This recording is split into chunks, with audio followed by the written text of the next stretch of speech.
अलबेला साजन आयो रे, अलबेला साजन आयो रे, अलबेला साजन आयो रे, मोरा आत्मन सुख पायो रे, मोरा आत्मन सुख पायो रे, अलबेला साजन आयो रे, अलबेला साजन आयो रे, मोरा आत्मन सुख पायो रे, मोरा आत्मन सुख पायो रे, अलबेला साजन आयो रे,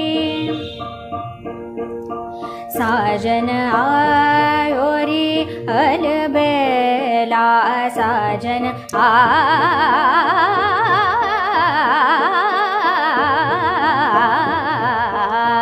अलबेला साजन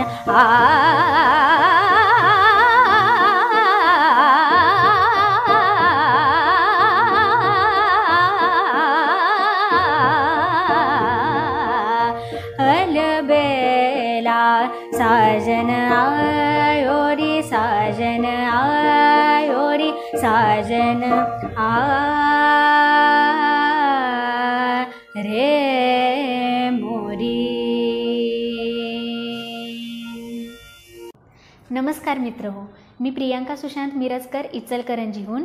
बात करायची झाल्यास मी आवर्जून सांगेन की माझ्या घरी कोणतीही गायनाची गायकी नाही किंवा घराणेशाही नसताना मी या क्षेत्रात उतरले।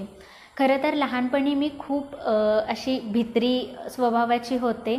10वीपर्यंत मी DKT इंग्लिश मीडियम हायस्कूल या शाळेमध्ये शिकले। खरं तर लहान असताना मी खूपच एक अभ्यासू मुलगी किंवा भित्री स्वभावाची मुलगी होते। कधीच गाण्याचा संबंध आला नाही, फक्त शाळा अभ्यास इतकंच मी करत राहिले। एके दिवशी मी शाळेत शिकवलेलं सहज एक गाणं आरशासमोर गात उभारलेले होते आणि तेच माझ्या आईने बघितलं आणि तिला असं लक्षात आलं की माझ्यात काहीतरी गाणं आहे किंवा माझ्या अंगात असं काहीतरी आहे की मी काहीतरी करू शकते। त्यानंतर तिने मला आमच्या इथून घराजवळून एक संगीत साधना मंडळ आहे, बाळकृष्णबुवा संगीत साधना मंडळ, तिथे मला सहजच एक छंद म्हणून क्लाससाठी घातलं। त्यानंतर मी शाळेच्या स्पर्धा असतील किंवा बाहेर कुठे स्पर्धा असतील, म्हणजे जसं देशभक्तीपर गीतं शाळेतर्फे असतात तशा मी जात राहिले आणि तसंच बाळकृष्णबुवामध्ये परीक्षा देत राहिले, गांधर्व महाविद्यालयाच्या या परीक्षा देत राहिले आणि बघता बघता माझ्या 4 परीक्षा पूर्णही झाल्या। प्रथम श्रेणीमध्ये मी पास झाले। शाळेत असताना मला सर्व शिक्षकांनी खूप सपोर्ट केला, म्हणजे गाण्याचं असो किंवा बाहेर कुठे स्पर्धा असो, अगदी प्रत्येक गोष्टीत मला सर्व शिक्षकांनी सपोर्ट केला।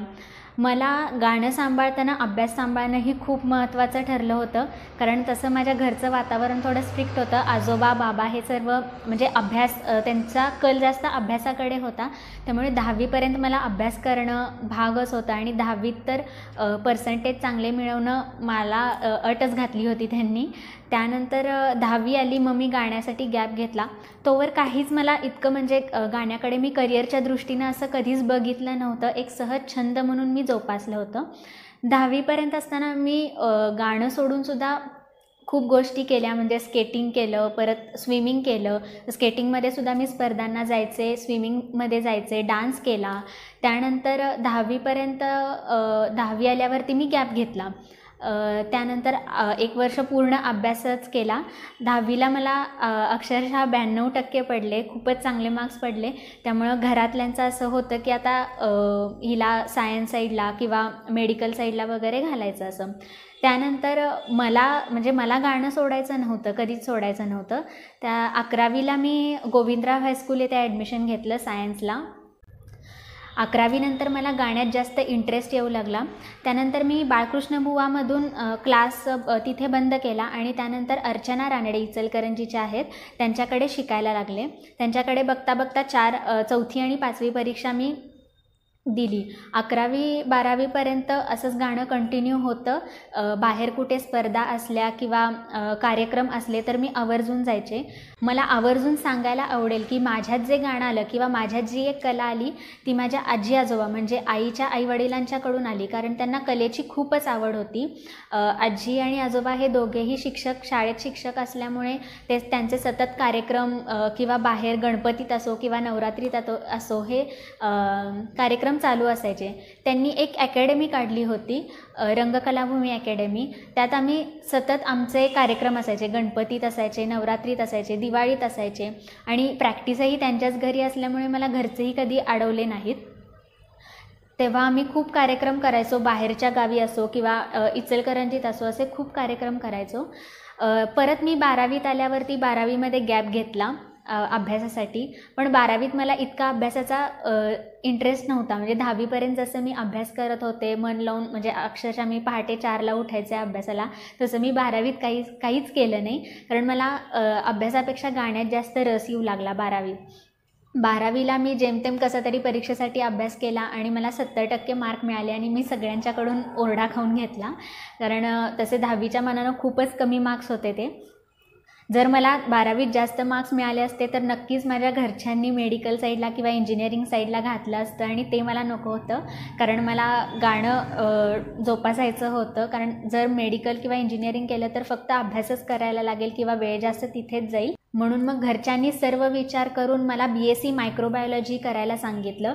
कारण फक्त BSc करू नको, एखादा एक सब्जेक्ट काहीतरी वेगळा असावा, म्हणून त्यांनी मायक्रोबायोलॉजी सब्जेक्ट निवडायला सांगितला. त्यानंतर मी BScला कोल्हापूरला विवेकानंद कॉलेजला ॲडमिशन घेतलं.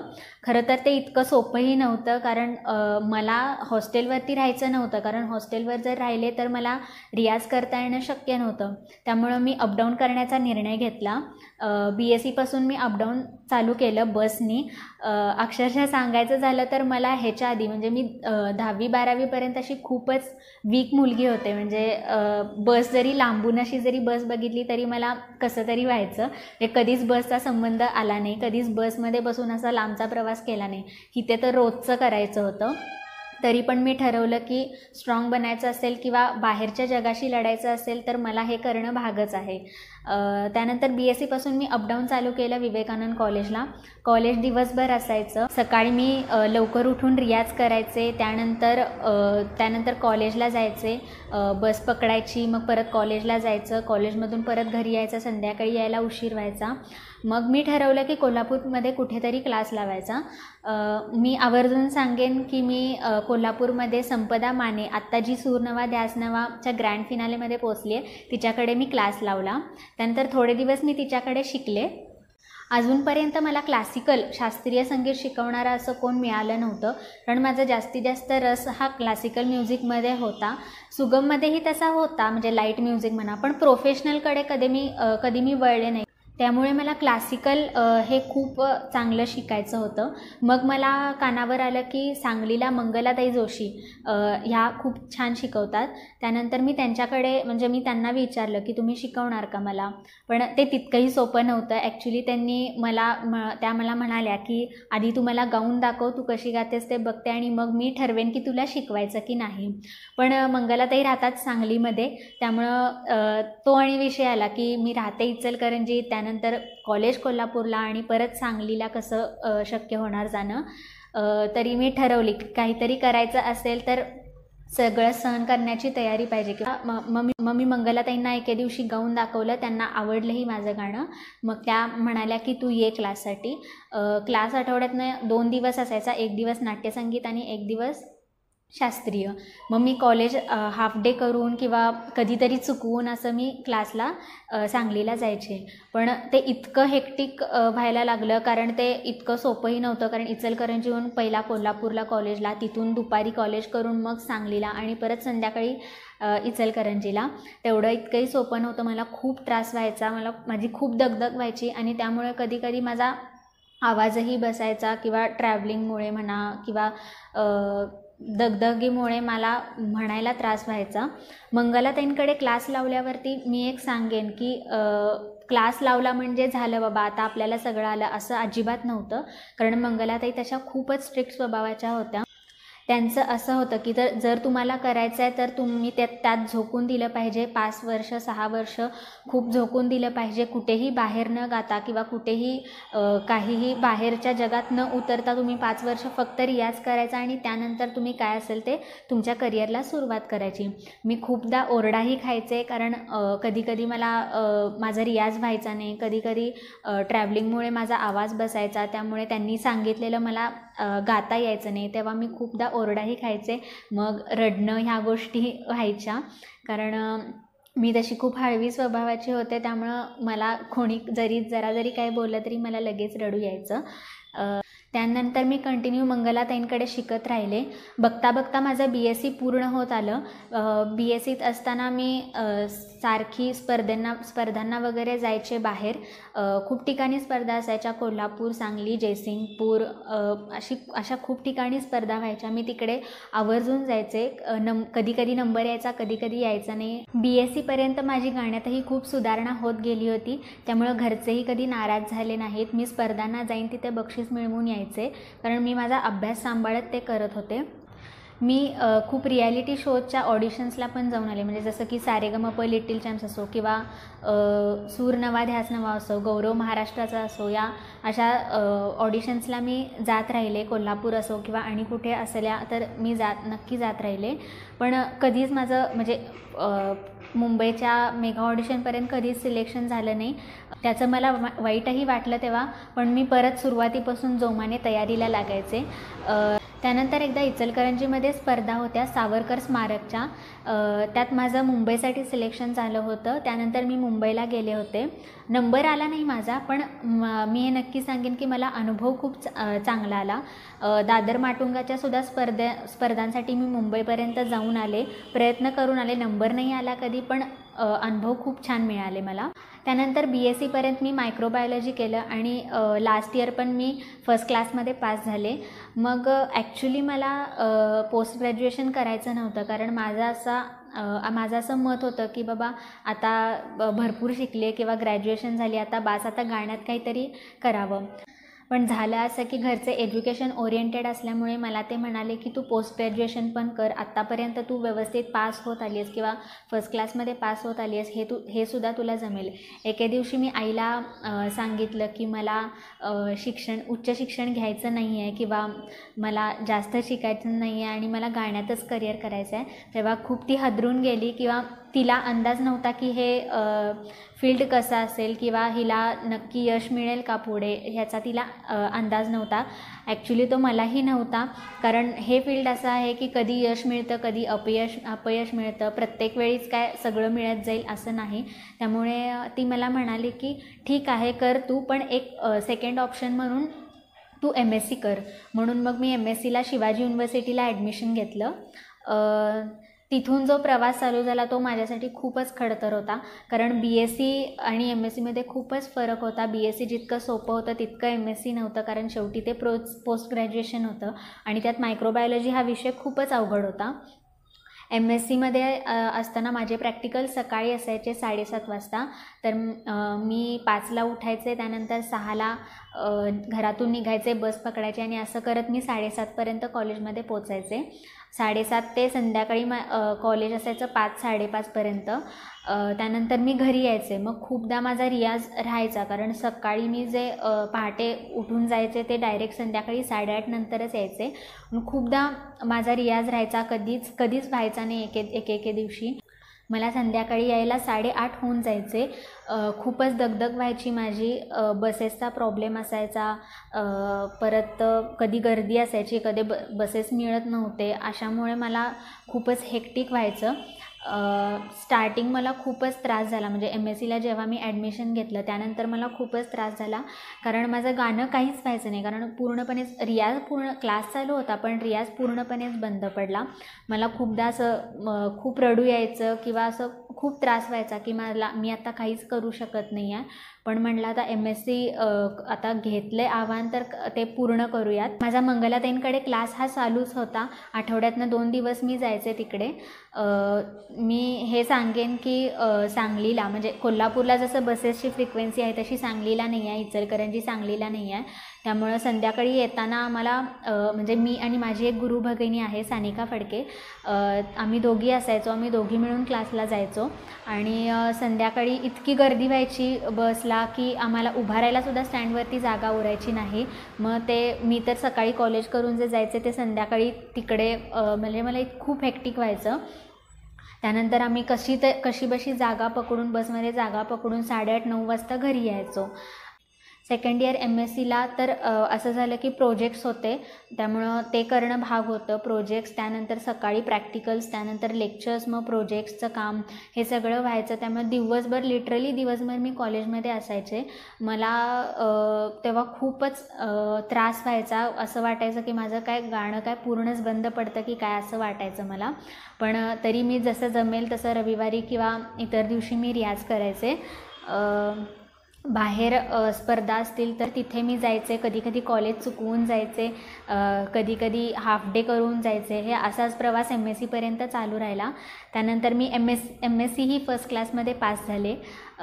आता लॉकडाऊनमुळे ॲक्च्युअली मला गाण्यासाठी खूप वेळ मिळाला, कारण ह्याच्या आधी इतका वेळ कधीच मिळाला नव्हता. म्हणजे असं अगदीच पूर्ण दिवस कधीच मिळाला नव्हता. आता लॉकडाऊनमुळे मला गाण्यासाठी काहीतरी करण्यासाठी खूपच वेळ मिळाला. आता बाहेर आपण जाऊ शकत नाही, पण घरी राहून तरी फुल टाईम रियाज करू शकतो, प्रॅक्टिस करू शकतो. त्यामुळे लॉकडाऊन हे माझ्यासाठी खरं फायद्याचं ठरलं. माझा रियाज भरपूर व्हायचा. मी असं ठरवलं की आपण आता एवढं करतोय तरी सोशल मीडियामध्ये थोडं तरी काहीतरी करावं, म्हणजे यूट्यूबला चॅनेल असेल किंवा इंस्टाग्रामला पेज असेल, असं काहीतरी करावं. त्यानंतर मी यूट्यूबला चॅनेल काढलं, इंस्टाग्रामला पेज काढलं आणि आता मी व्हिडिओज करते. रोज वीकमधून एकदा व्हिडिओज पोस्ट करते, अपलोड करते. सध्या मी विशारद प्रथमचा अभ्यास करत आहे. या लॉकडाऊनमुळे बाहेर शिकणंही आता बंद झालं आहे. बाहेर कुठे जाता येत नाही, त्यामुळे मी घरीच राहून जसं जमेल, कुठून जमेल तशी इन्फॉर्मेशन गोळा करत राहते, व्हिडिओज बनवते, भरपूर रियाज करते. आनंदाचा क्षण कोणता हे जर तुम्ही विचाराल तर मी आवर्जून सांगेन की दिलीप शेंडे सर यांच्या घरी पंडित हृदयनाथ मंगेशकर हे आले होते आणि आम्ही तेव्हा कार्यक्रम बघायला म्हणून गेलो होतो. तर मला अचानक पंडितजींनी, म्हणजे शेंडे सरांनी सांगितलं की तूही गाणं गा म्हणून. माझ्यासाठी मला खूपच ते भीतीदायक झालं, कारण साक्षात पंडितजींच्या समोर गाणं गाणं हे काही सोपं नव्हतं. तरी पण मी ठरवलं की काहीतरी गाऊया.